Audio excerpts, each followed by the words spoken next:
Okay, well, welcome everybody. Today it's myself and Pedro co-hosting, and we have Gabriel from Gamble Aware Nigeria on to speak to us and give us a little bit more information about what's going on in Nigeria and what he's working on. Welcome, Hi, Gabriel. Gabriel.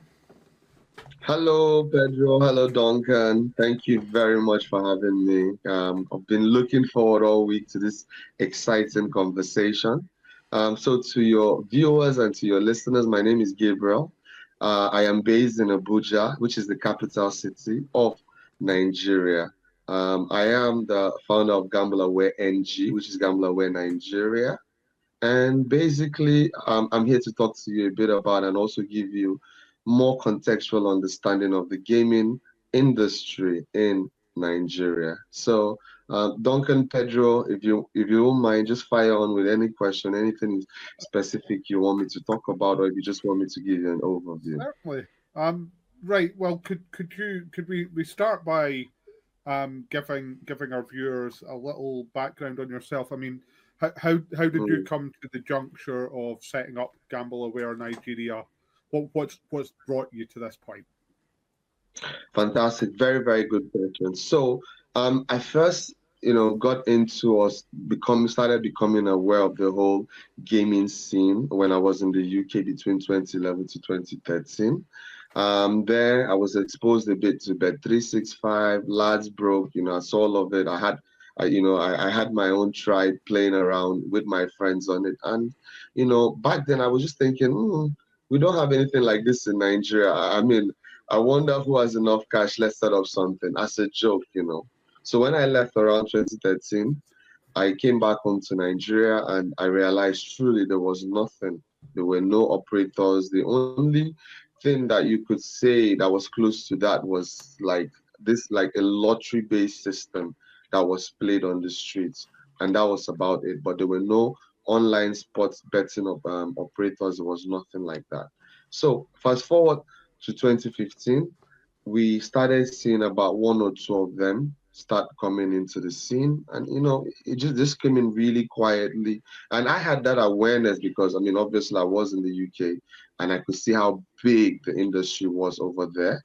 And so when I started seeing the industry emerge here in Nigeria, I took particular interest immediately and I just sort of watched. So how I came into it all was that, I mean, when we started, I mean, you hardly ever see anyone even talking about sports betting in anywhere. It was not even a discussion topic. It was not known. It wasn't anything anyone talked about. And again, I'm part of this football club. So one of the things that I noticed that changed over the years was that, I mean, obviously as guys, after our football games, we sit around, we have these fantastic conversations on everything and anything, food, drinks, what we did last night, who we're with, lovely conversations like that. But then again, over time, I started noticing that these conversations were evolving. And we were moving away from just talking about football games and started talking about things like sports betting. And at the same time, the industry in Nigeria was evolving as well. Like I said, in 2015, we had about 2 to 3 players, operators.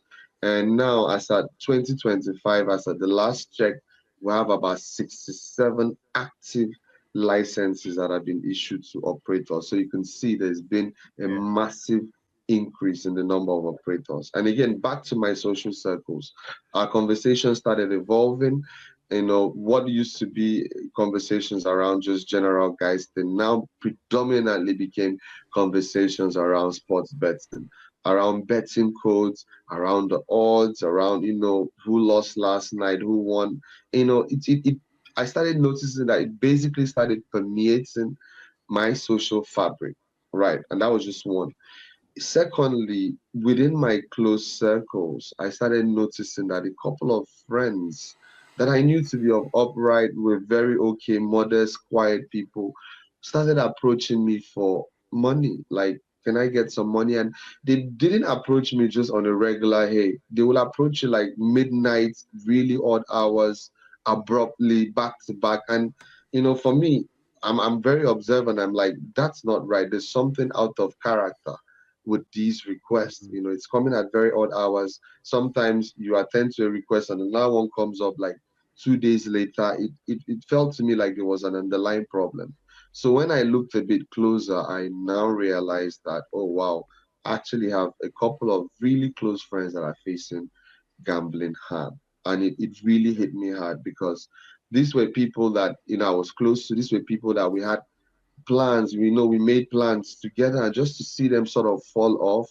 You see someone go from someone that is really well dressed, really thinks highly of himself, to someone that, just over a couple of months, it starts becoming a bit unkempt, doesn't have self-awareness, and it just looks, you look into his eyes, and they have this far away look. And I'm like, there's something definitely wrong. And that's basically how I started encountering people that, were facing gambling harm. And 5 years back, I had this idea, hey, start something, raise awareness, create some posters, put it on this, because we have a lot of physical based sports centers, put up some posters. But I never acted on it till just like the last year and a half, when I then decided, hey, I think you need to do something. And we started off gamblerware.ng. So If that's I basically may, how I got into it. if I may ask you, because when I was a kid, I lived for 6 years in northern Africa, in Morocco, Hmm. and the passion, that you see in Africa for sports like football, is something that maybe, it can be a way in, into gambling. What people bet on in Nigeria? Mm. What do people mostly bet on in Nigeria? It's football. Okay. Football is the number one sports game that they bet on.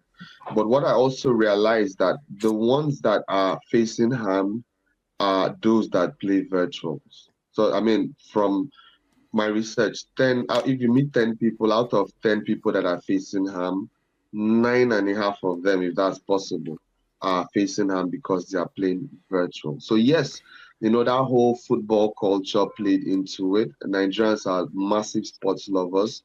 They are lovers of the Premier League, La Liga, and all of that. So to connect, to find something that connects them with a passion and with the potential of earning money, it became too irresistible. So I mean, as I speak to you, we have over 60 million Nigerians that are actively into sports betting, and that number is increasing.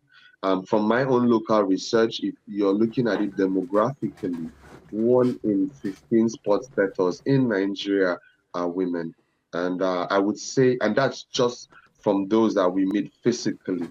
We don't really have stats yet for those that are playing online, but I would say that I would strongly suspect that for those that are playing online, the percentage of female representation should be a bit higher than that 1 in 15.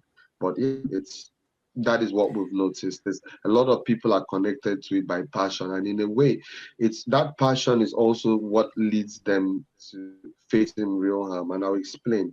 So sometimes I speak with people that are saying, hey, they really want to stop, but they can't stop because their triggers are their passion. It's hard to stop or take control when you turn on the TV, you want to watch a match, and that is a major trigger for you, just watching football. And because you love football, you can't stop watching football. So your triggers are already embedded in your passion, and it becomes really difficult for them. Mm. And I also wanted to ask you, how does the gambling scene look like in Abuja or in Nigeria in general? Do the ads there for online? They have retail ads? Do they have like bookies, or it's mainly because Africa sounds that it's a mobile first country? But I Mm, don't know. mm. Can you tell us a little bit? Okay, very good. That's a very good question, Pedro. So basically, I would say gaming in Nigeria is divided into three. We have like, what would I call it, small scale lottery systems where you can play it on the street. So they have this something, it's like a red box that randomly generates numbers. So you have people go in there, try their luck, and every other day they post what the winning numbers are. So that one started a longer time ago. So that's the first one. You have the second layer or the second structure, which is basically it's still sports betting, but then again, the strategy of the sports betting is that it's physically based. So you have like small shops or kiosks where people can physically go in. There are TVs, there are monitors all around. I think similar to some of what you see in the UK, but at a smaller scale. They can walk into the shop, loads of TV screens, the attendants there that can help them book their games, like you're going to the bookies basically. And for those type of setups, they are predominantly located in the most, how will I put it, the very, very bottom end of the income scale. So people that live in very low income areas, that is where you would tend to see the positioning of those shops. And then you have the online ones, like maybe the online casinos or the online sports betting where people can log in with their phones, open an account and play. As it is right now, between those three, I would say that the most popular are the online ones and the ones based that are physically based where you walk into shops. The ones where you walk into shops are targeted mostly at very low income earners. It's targeted at skilled workers, targeted at people with low internet penetration. Even though Nigeria is a huge country, almost 300 million plus, there's still a lot of people that don't have access to the internet. So it's targeted at them. The ones that are online based are targeted more to a little bit lower to middle class and also upper class, like your white collar workers, some of your blue collar workers, anyone that has some sort of internet connectivity. That is sort of who that is targeted at. That is basically what the scene looks like. But from our experience, gambling happens most, from my experience, most within that online space. And that the reason is because their access is unfettered. They can log in anytime, they can play at any time of the day. They are exclusively connected to a web of resources. I'll give you an instance. You play now, you drain your bank account, it's easy. You just click on the loan app, you understand, you get a top up, you have access to money, almost I wouldn't say infinite, but you have a huge access to loan apps. So it's very easy, to always be in the game compared to those that are, physically based where they go in with physical cash because you always have to go with cash, So there, when they exhaust their cash, they're out of options. The only other option they have is to leave something behind. So I hear a lot of funny stories. People leave things all the way down to like slippers that is not even up to 50 pence. They leave that behind just as some sort of collateral.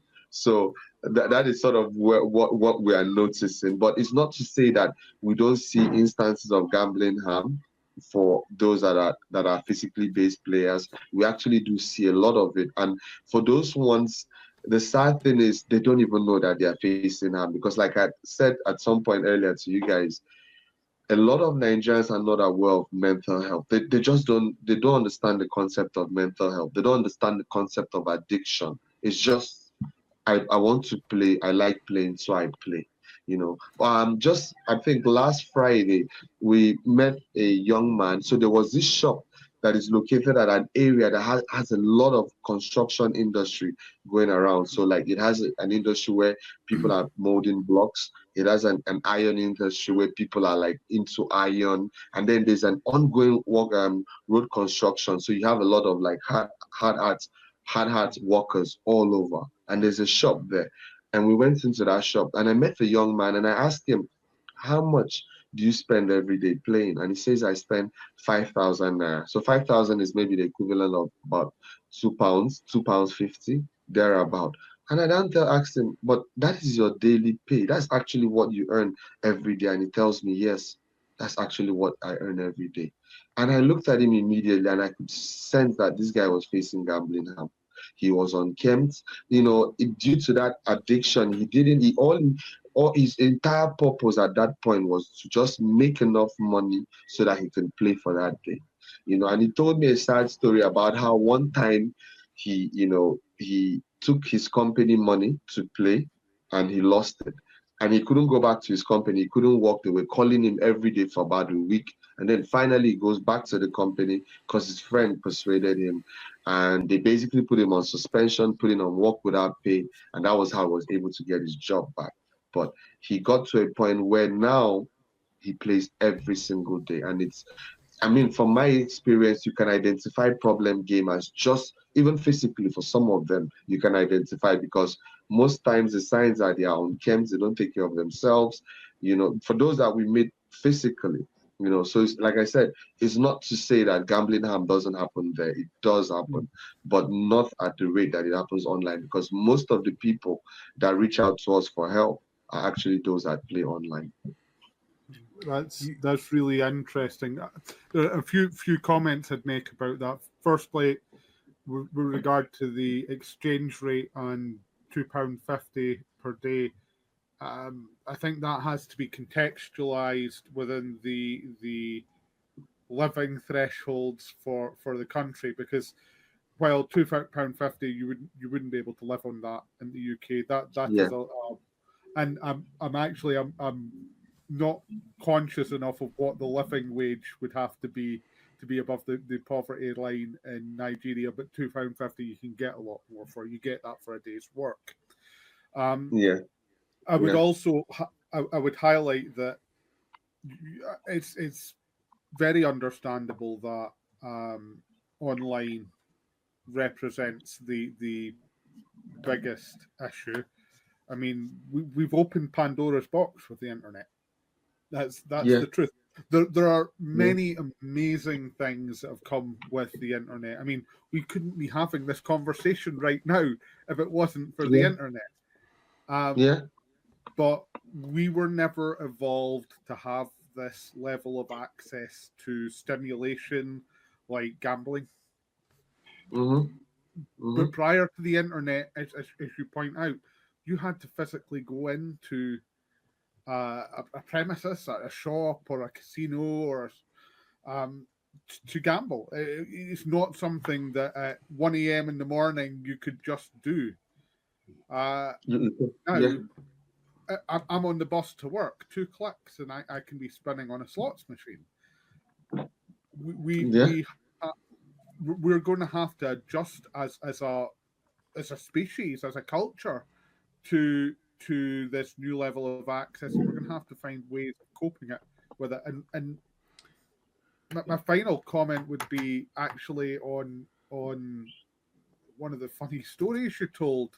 That is funny in one respect, but on the other side of things, in any well-regulated market, if you were having to leave your slippers as collateral to place a bet, that would immediately be flagged as a serious marker of harm. That is money you cannot afford to lose. Absolutely. And it's really worrying to hear that the operators in Nigeria would accept those type of everyday items as collateral.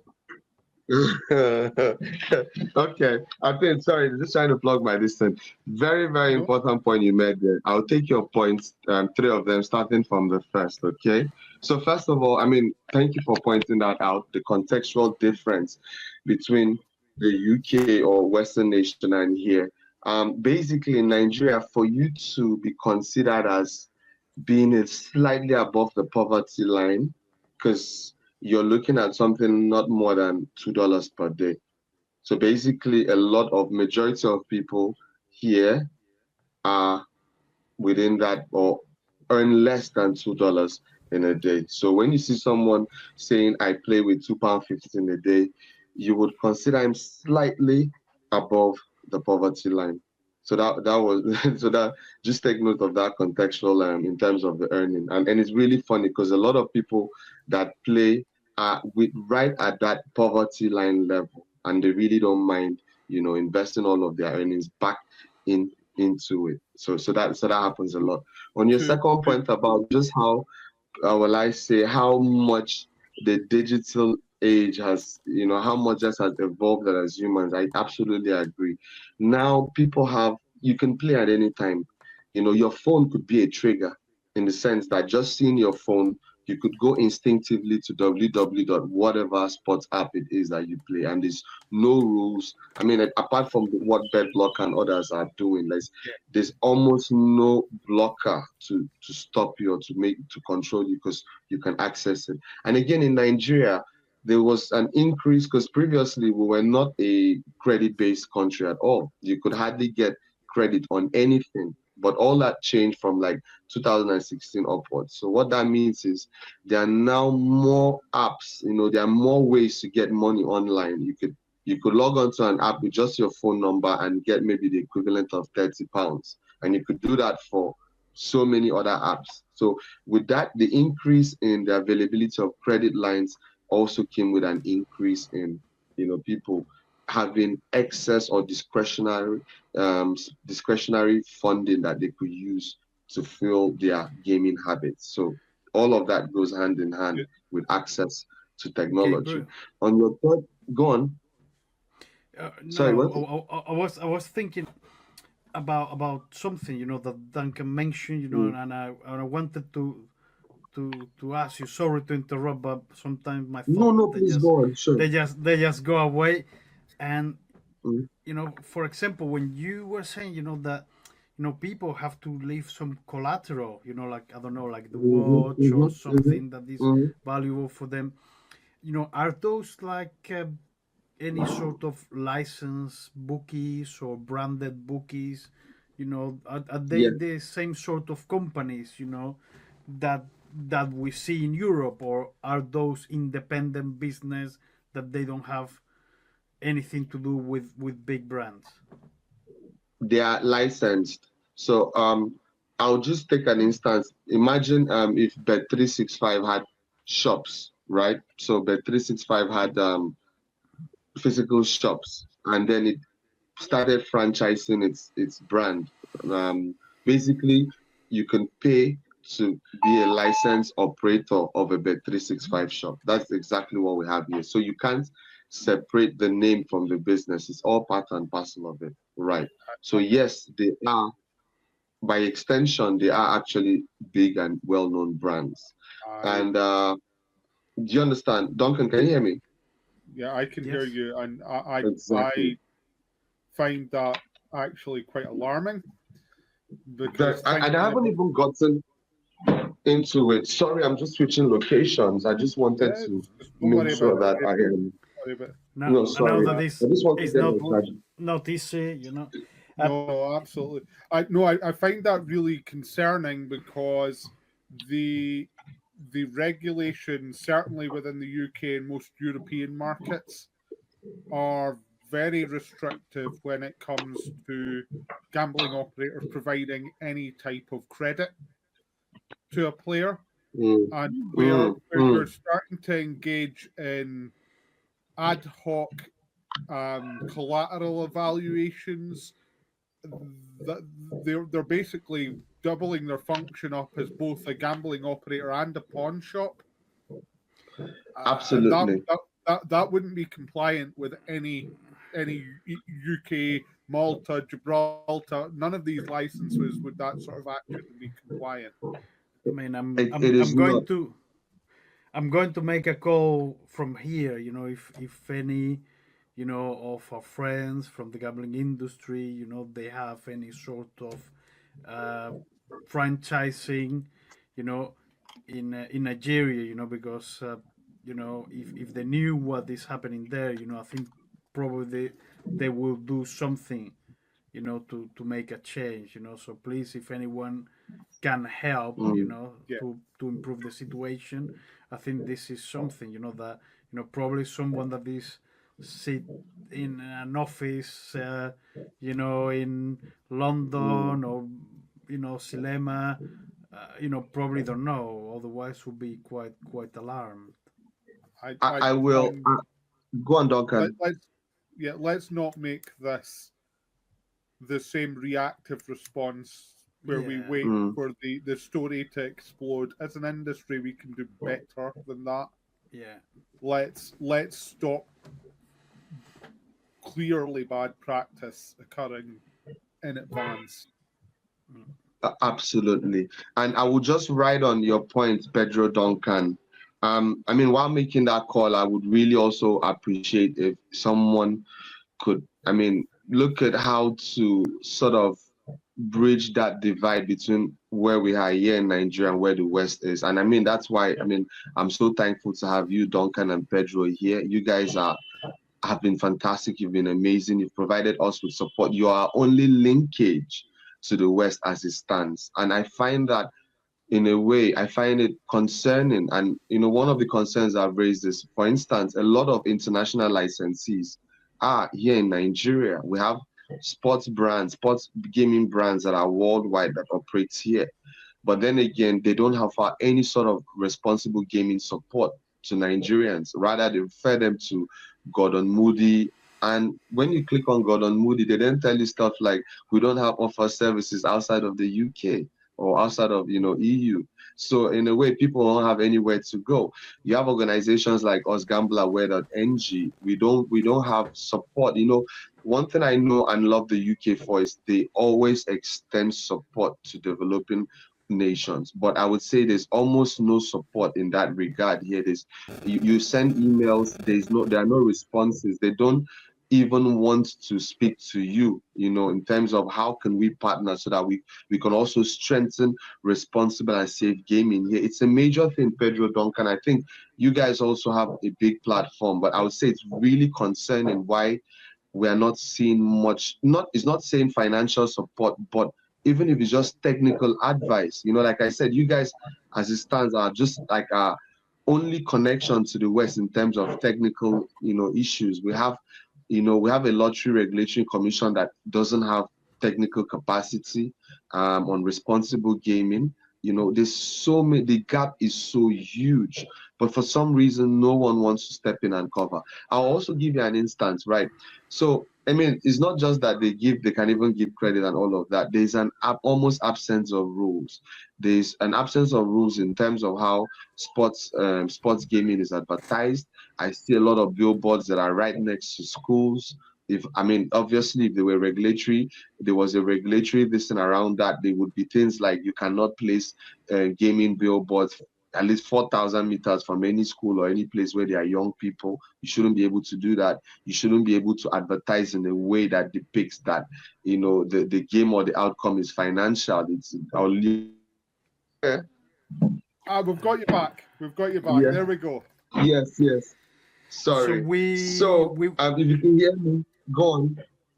We were talking a little bit that we were quite surprised, you know, that retail shops, you know, sort of bookmakers will take some sort of collateral from and I said like we both were quite shocked, you know, because we were expecting you know some higher standards, you know. Yeah. It goes beyond that. It goes beyond that, Duncan. Can you hear me? Yeah. It does go beyond that. So I'll explain again. Now, in those shops, there's absolutely, there are no control levels. I would say 1 in 20 physical shops I have seen on age gamers. Really on the age gamers, you less than 14. We've seen it quite often. Obviously, I wouldn't mention. Sorry? Less than 14? Yeah.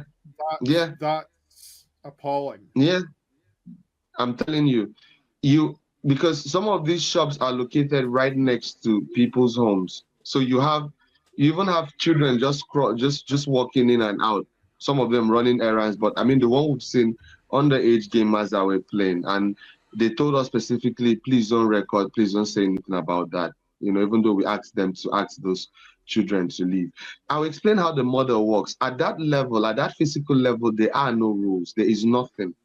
There is not even a sign that says play responsibly. There's not even anything that says 18 and above. There is no rules. And one of the things we do is we speak and we sensitize the shop managers. We tell them, look, whenever you see a player that is a problematic player, refer that player to us. Just refer the person, because a lot of them, the stories they tell us, they always have problems with players and collateral. They always do. meaning that there are no controls, there are no checks to ensure that players play within their limits. There's no such thing like that. In fact, the more the relationship they have with the player, the longer the credit line. You see the problem? There is no rule, no regulation, no control at any level for those physically based shops. We've gone to a lot of them, and I can tell you that that is the case. And these shops are active licenses of well-known brands. They are extensions of well-known brands. It's just that they are owned by different people. You know, the same way you would so like a franchise or something, no? Yes, yes, you would franchise. That But doesn't again, really excuse it the doesn't. behavior, because if a big brand are going to franchise their shops, it's beholden on the big brand to ensure that those shops are still run in a way that would be considered in line with their license and socially responsible.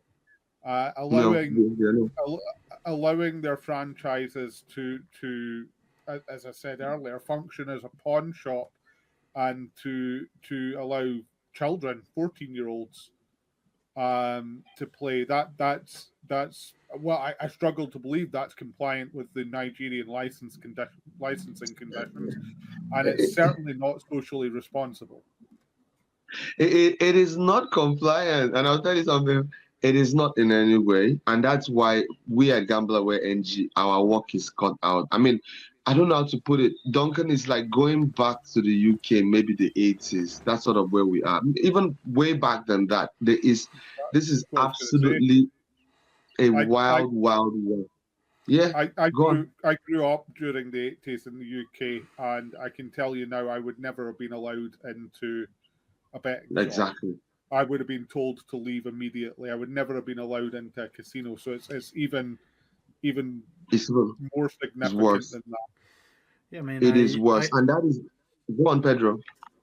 I grew up in Spain, you know, and in the in that time, I mean, at that time we didn't have bookies, you know, but it was very similar to alcohol or cigarettes. You could go to a shop and say, you know, give me, you know, a 6-pack for my dad, or cigarettes for my, and nobody will raise an eyebrow, you know, even if they. Yeah. It is wild west. There is no rule. Come and do whatever you like, play, nobody's care. There's nothing regulating them at that level. Even though the regulatory commission might say, hey, the only two things that they say is 18 plus, play responsibly, and there's one other line that they put, and that's the only thing they bandy around. But in reality, nobody's doing anything related to that. So we have a lot of work ahead of us. Go on, Duncan. These taglines are meaningless if there's not no force put behind them. If the operator are not actively trying to adhere to them, they just become a big leaf.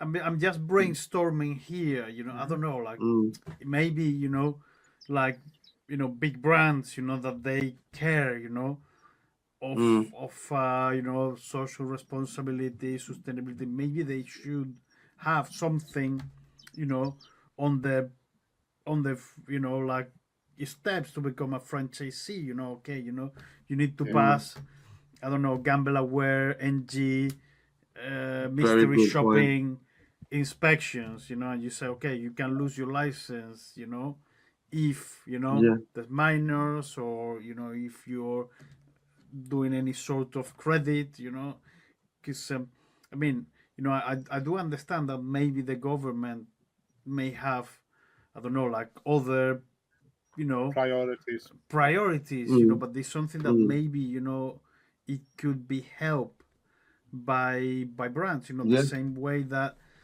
you have I don't know, like industries, I don't know, like diamonds, making sure that the sustainability chain, that there's some traceability and things like that they can sort of, you know, move things forward somehow.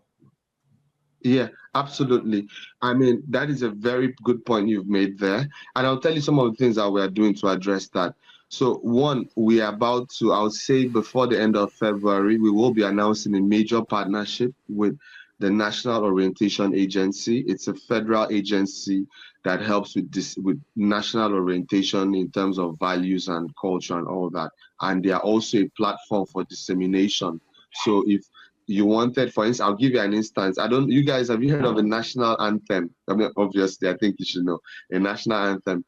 If you were Yeah. to introduce a national anthem, it would be the National Orientation Agency that would be tasked Okay. with Right. disseminating that Okay. and making it a cultural value. So it is a very big partnership that we're finalizing. It would really give us reach in terms of awareness because they have about 812 offices. They are connected to every single ministry, agency, multilateral departments in Nigeria. So they'll be able to get our messages across. So that's one thing that is coming up. Another thing that we're also doing at Gamble Aware NG is that we've brought in some people, some really young Nigerians to help us, look at responsible gaming or safer gaming from a user experience point of view. And I'll give you an instance. So, one of them has been tasked with carrying out a responsible gaming audit of a particular operator. So basically, the lady is doing an audit to see what is the user experience like for a problematic gamer. So for instance, if I lose, let's say five games in a row, do I get a pop-up that says, hey, do you want to slow down, champ? Do you understand how intuitive are your systems to flag up problematic gaming? So she's checking on that. Secondly, we are looking at things like the user experience for when you need help. Let's say you're on the app and you're playing, right? And you want to stop. Is it easy for you to navigate to the responsible gaming page? Is it easy for you to see phone lines that you can easily call? And I can tell you from just our first look, it's not there. Most of the numbers that they put up there don't ring out. For those that do ring, someone in India picks up the call and it's a customer care line and it's not going anywhere. And in fact, what they didn't tell you, you tell them, hey, I'm a problem gamer, help me. And they're like, okay, what you need to do is you need to first of all send us proof that you are a customer. You need to write to this email address. Then when it's picked up, it will be forwarded. There is zero support. And you're not expecting a problem gamer to go through all of those steps. So again, from the user experience, we are fashioning out something so that operators can look at and see how intuitive are your systems to support problem gamers. So that's one of the things. That, We're doing so many things, Duncan, but go on. no, I want to give some. I want to hear more about the things you're doing, Gabriel, and let's get back to that in just a second. But Okay. I want to offer some comment on your what you describe as your self-exclusion policies. Yeah. That was the old attitude that the industry took to Mm, self-exclusion prior to reasonable regulation mm, in the UK and the rest of Europe, putting artificial barriers between a player and being able to block themselves, like requiring them to print out and fill in a form that they had to mm, email back. And some of the biggest names in gambling, mm, I know were doing this because I was managing the mm. complaints which were Wow. coming in because of Wow. these practices.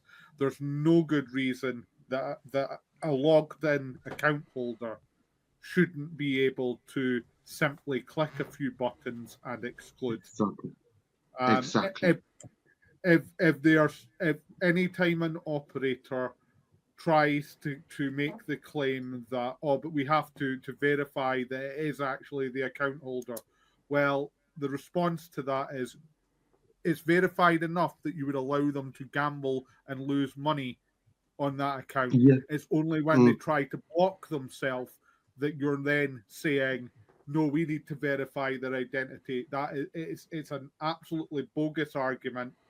Um, and it's really disappointing to hear that the industry is trotting out policies like that again in yeah. less regulated markets. I, Absolutely. it's awful. It's totally double standards. And I hope that we can, create some awareness and because they should apply bad practices. Wherever you go, if you have learned a lesson, you should apply it independently of where the customer is based. I agree. I accept that the industry maybe doesn't agree with all of the regulatory standards that are being put in place. For instance, the introduction of source of wealth checks across the board in the UK. I wouldn't expect the industry to roll that out in other jurisdictions. I don't think there's a lot of evidence for its effectiveness. Credit card bans are another one. We talked about that a lot at ICE this week, Pedro. That they actually haven't proven their effectiveness, and in a lot of cases they potentially are causing more harm than good. I wouldn't expect the industry to roll out those sort of initiatives in other jurisdictions, but there are basic, obvious standards where you're clearly exploiting vulnerability and putting barriers in between players and being able to restrict themselves from accessing further play. That's predatory. I mean, absolutely.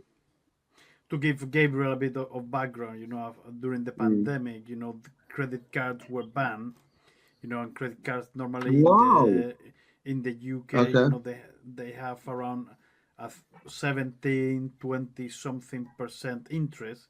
But what many players, particularly people that they are at a higher risk, what they do is that they just get a payday loan and they just move around the money. So even if the original intention is good, the impact is okay. The person is paying, instead of 17 or 25, sometimes 800% interest. So this sort of thing. I always believe, that the person trying to put the policy in place, they mean well, but the thing is that players, when they're committed to play, it's very difficult to put barriers. It's good to try to introduce friction, but sometimes it may backfire for some type of players. So sometimes you're not sure. It's why whenever we're introducing policy of this nature, it needs to be based on evidence. We need to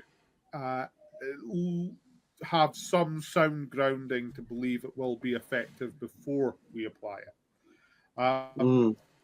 However, there's certain amounts of common sense here.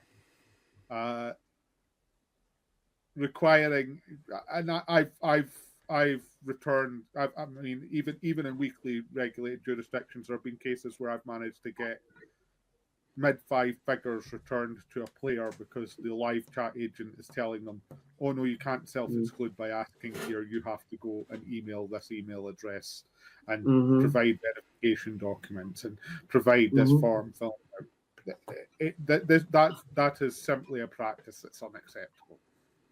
It is. And I'll also just ask, we don't even have things like deposit limits here. I don't know if you have it. It's just something so simple. Why not give them a deposit limit? Exactly. I can't spend more than £20 a week.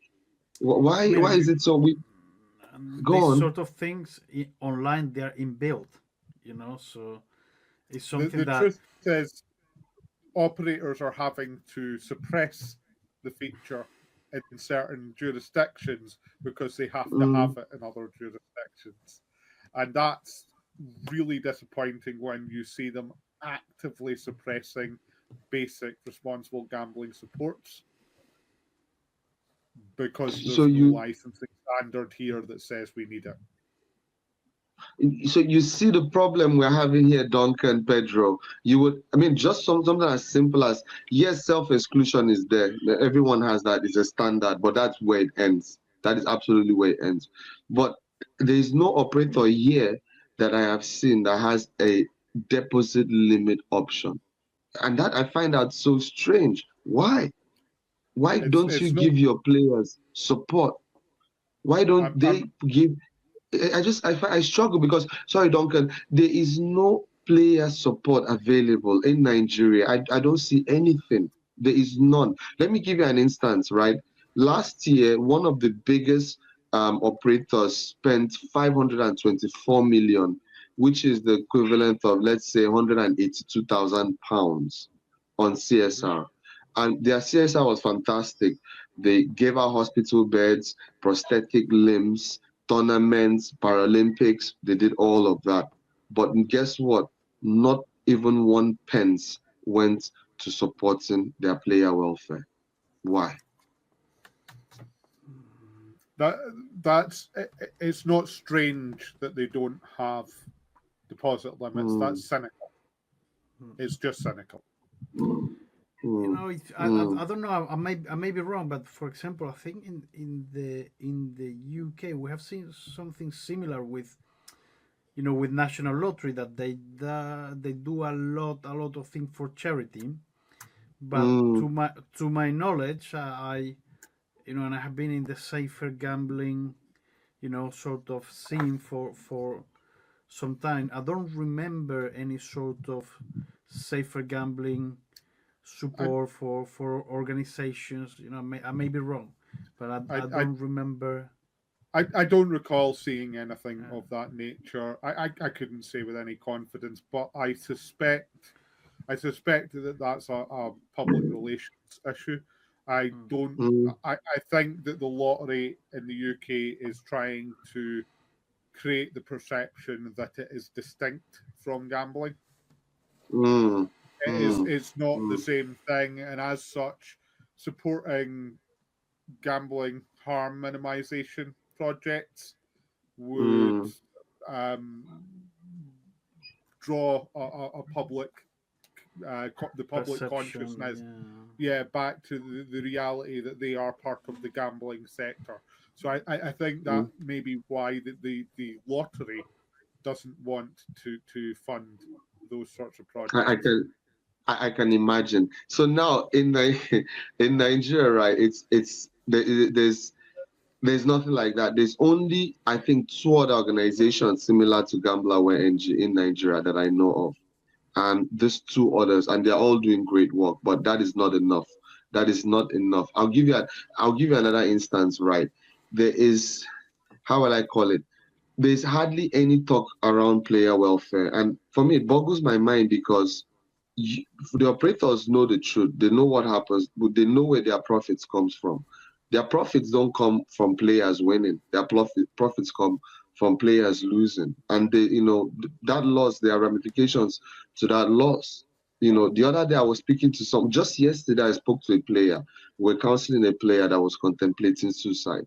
I mean, and I get to hear these sort of conversations on a daily basis. As I'm speaking to you, Duncan, Pedro, I have a 50-person wait list to access our counseling services. And the only reason we have that wait list is because our funding is for now we are self-generating our funding. So that means that we can't, you know, the impact, the spread of our help is limited. We have 50 people waiting, and I really can't tell how many of them are at a critical stage. But like yesterday, we had this young chap, he just turned 30, and he just confided in me that he was ready to just end it all. He felt that he had gotten to a place where there was no return. He's neck deep in debt. I mean, it's just your typical story that you hear. He's neck deep in debt. He doesn't see himself crawling out of it. There is no joy to his life. It's really dark. And I just sat down thinking, I mean, that is just one person. There are probably 100,000 more of them out just here in Nigeria that are in his shoes. It's just like I said, mental health awareness here is low. There are not enough organizations helping players directly. I mean, even from the other 2 that I know, the only thing they do mostly is sensitization, just general awareness. But when you talk about player help, I think it's only Gamblaware NG that I know that are actively out there counseling players and putting players through support systems. I don't know if I told you, but we do have this partnership with a wellness center called Primly, and we offer nationwide, counseling help. And we're also trying to establish a nationwide toll-free line where people can call at any hour of the day. But for now, all of that is still work in progress, and we can basically only do what we can do in terms of the funding that we're having now. So it's a huge problem in Nigeria. We have a long way to go, and that's simply because we have not put in all of the structures that are needed. For us here in Gamblaware NG, our approach is very systematic and it's institutional. So we're building like institutional partnerships. The next partnership that we're working on is partnership with the Ministry of Health. So we're approaching the Ministry of Health because gambling addiction to us is a public health concern, right? So for it to be a public health concern, you have to involve the appropriate ministries. And the reason why I'm taking a systematic and institutional approach is so that we have coverage. It's not something where you're just talking to random people in random areas. No, we have to take an institutional approach. And I feel like for us, that's what we are doing. And at the same time, is the reason why our progress looks a little bit slow, because getting these partnerships are not easy. They are bureaucratic. You have to knock on doors. You have to wine and dine, and all of this is coming from an entity that is self-sustaining at the moment. So it's, for me, I find the challenge really interesting. And at the same time, I'm encouraged. And it's not to say people don't reach out. We had a case 3 weeks ago. Someone called us from Hungary. He's a Nigerian based in Hungary. And you wouldn't believe this kind soul pledged £25 a month to support us. But initially I was contemplating it, but later on I said, no, we will not take individual contributions. Rather, we will take contributions only from organizations. And what that guy told me really touched me. He said the reason he wants to support us is very simple. His mother is facing gambling harm. And that to us was a bit strange. We hardly see women gambling, and we hardly see aged people gambling, but his mother is facing gambling harm, and he has first-hand knowledge of how that is impacting his family. Duncan, you wanted to say something? Yeah, there's a couple of things I want to say to that. One, I really respect your position on that. BetBlocker takes a similar position. We do have a donate feature for only on our website, not in our app, where users can donate if they really want to. But I've been contacted time and time again by people who are saying, I'd like to make a contribution. BetBlocker's helped me so much. And my response to them is always the same. Take that money, fold it, and put it back in your wallet. Because the simple reality is that gambling harm, the biggest symptom of gambling harm is financial distress. I'd rather you spend that money trying to save and rebuild your life than trying to say thank you to us. We appreciate it. We really value the thank you. But the money is worth more to you than it is to us. And we have many very, very generous donors and supporters from the industry who can help ensure that we can provide the service without the need to lean on our users to pay for it. The second thing I wanted to say, and this is something that we should talk about after this call, Gabriel. We have what we call our responsible gambling directory, and it's a database of organizations that support people with gambling harm. And just while you were talking there, I was checking it, and we don't have any information for Nigerian specific support. So we would like to get Gamble Aware NG in there. And you mentioned that there were another couple of organizations that are doing similar things in Nigeria. It would be fantastic if you could provide us information or even introduce us to those organizations, because we'd like to get that signpost so people can know where to find you. It's a big project for us in the near future, is to try and help our users find other support services. Blocking software is fantastic. I love blocking software. I'm a big champion of blocking software, but it's not a magic bullet, and it doesn't fix the problem by itself. It Mm. needs to be used alongside other types of support, like your own treatment services, and for that to work, people need to be able to find these services. Absolutely, absolutely. I really appreciate that. I mean, Duncan, we will definitely connect on that. I do have a question for you guys. I would have said this earlier, slightly in a slightly different way, but I just want to understand why is the stance in the West not to extend support outside of the shores of the West? I'm not just not like financial support, but sharing of best practice ideas. Like I said, it's only you guys that are a connection there. And I find that strange because in every other respect, when it comes to public health, NGOs, vaccines, there's that huge rush to, address the gaps in Africa and all of that. But then for something that is equally as important and if not even more deadly, there's absolute radio silence. And you go If in, you understand, they say we don't have offer services outside of the UK. But again, understanding, and Pedro, I know you have your hand up, but understanding that some of the people that the operators that they are working with has presence here in this continent, why wouldn't they want to consider? Because for us, it's not about give help us financially, it's just about best practices. For instance, now our only connection to best practice is you, Duncan, Pedro. I will have to live I will have to live, I will relive the experience of ice only through you. Do you understand? There's no I one do. holding our hands and saying, hey, I know your industry is fledgling. Let us help you, which is what people do all over the world. They come in to fledgling economies, fledgling industries, and say, hey, let's help you strengthen. We don't have that. It's only you guys are our connection. So I'm just wondering, Pedro, you wanted to say something? Pedro. Yeah, I have worked, for multiple gambling companies, and I have faced, this conversation that we're having here.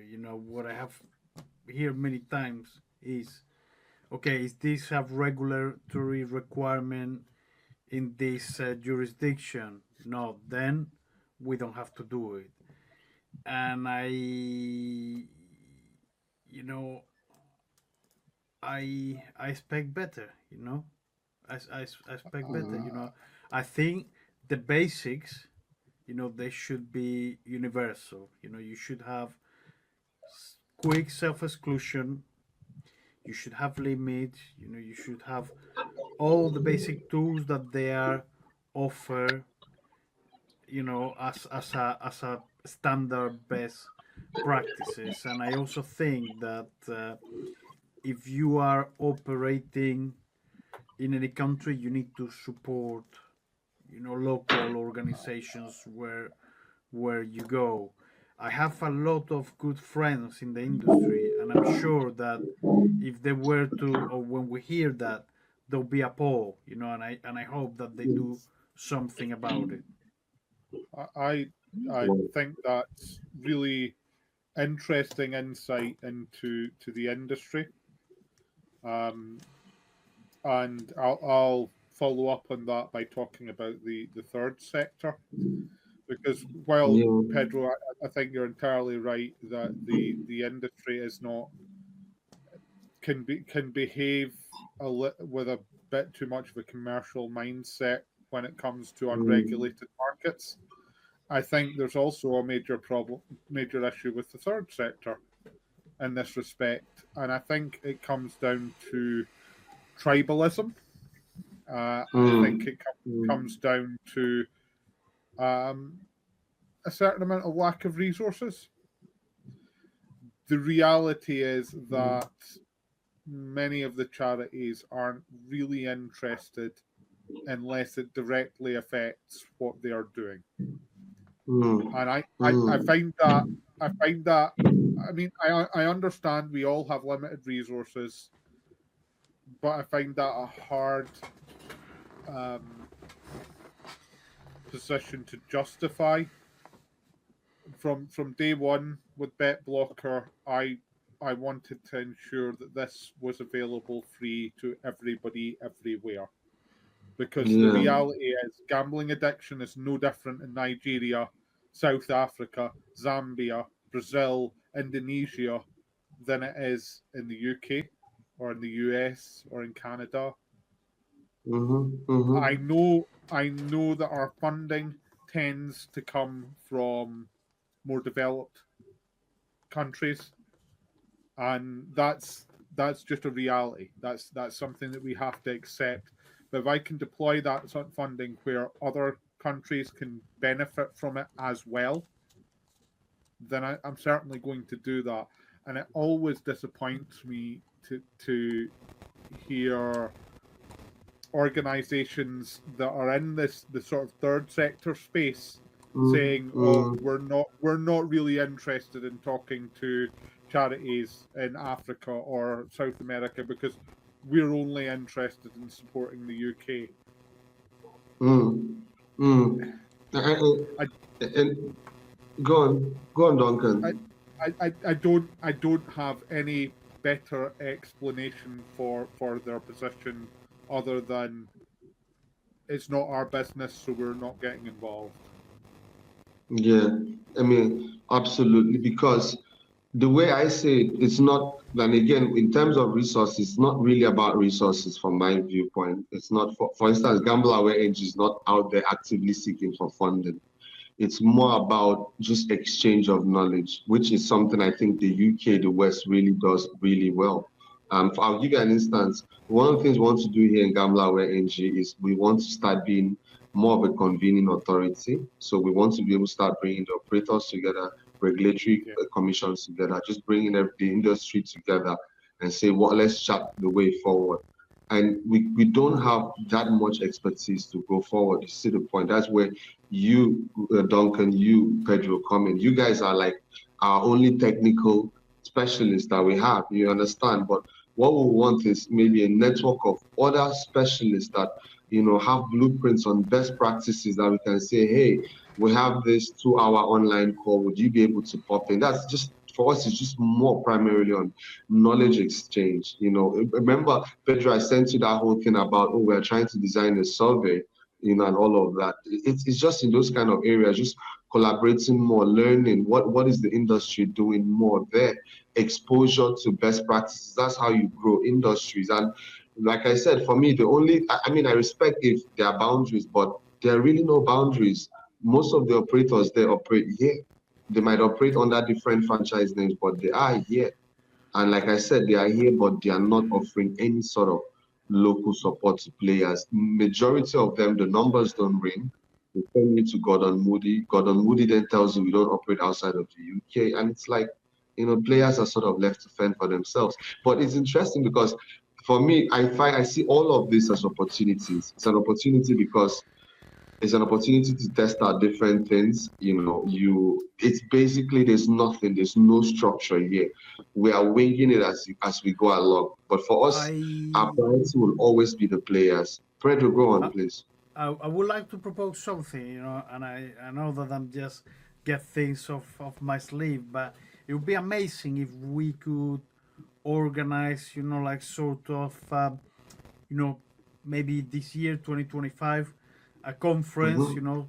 safer gambling in Africa, you know, We can. maybe can do it online, have Yes. a bit of a forums, of organizations and people like and other people like, Duncan, myself, and other charities, because, I'm sure Hmm. that if, even industry, if they want to participate, because I think the first step, it's awareness. Okay, this is going on. What do you need? Okay, we need knowledge. We need to know what's best practice. We need to, you know, Hmm. things like we were talking, even about, self-assessment surveys, all these type of things, and maybe something that we can launch it at some point this year, and maybe try to make it a yearly event, to try to create a bit of a hub I somehow. think that sounds like a fantastic idea. I would love to see It is. more of the charities in the Western nations engaging with these sorts of conversations. I don't. I would use the word mentoring And I don't mean that in any sort of patronizing way. I mean that in that these charities have experience delivering support, and they can impart the learnings that they have from directly delivering that support to help support agencies in Africa and on other continents and emerging markets catch up to get them better support. We should all be sharing best practice. And even setting the conversation of Africa aside, I'll be honest, I still don't think there is the open dialogue that should exist even within the UK. I think many of the organisations aren't talking to each other and aren't cooperating in the way that they should. And that becomes far more important when we're talking supporting support in emerging markets. Absolutely. I mean, it's a brilliant idea. It's brilliant because, I mean, I will give 150% support on this. And you know, like when I was looking at your LinkedIn pages, I mean, you guys are working with some partners in Zambia. You did that thing where you introduced it in 3 new languages, Tonga and a couple. So for us, that convenience or just convening that is just a forum to learn. And I'll tell you why it's so important. At least if looking at it from the mentorship and from the collaborative aspect of it, why it's important is because I want to. Is that Bellatrix's brother? No, that's her little. Well, that's her sister. She's not really a sister. That's Narcissa. Okay. Beautiful. Because why it's so important is why it's also a learning platform is I want to know what people in Zambia are doing, and you know why? Because there are similar markets, similar demographics, similar socioeconomic structures. So for all I know, there is a brainwave of an idea that has been executed in Zambia that can be executed in Nigeria or vice versa. We have very similar social and economic structures. So it will be very useful.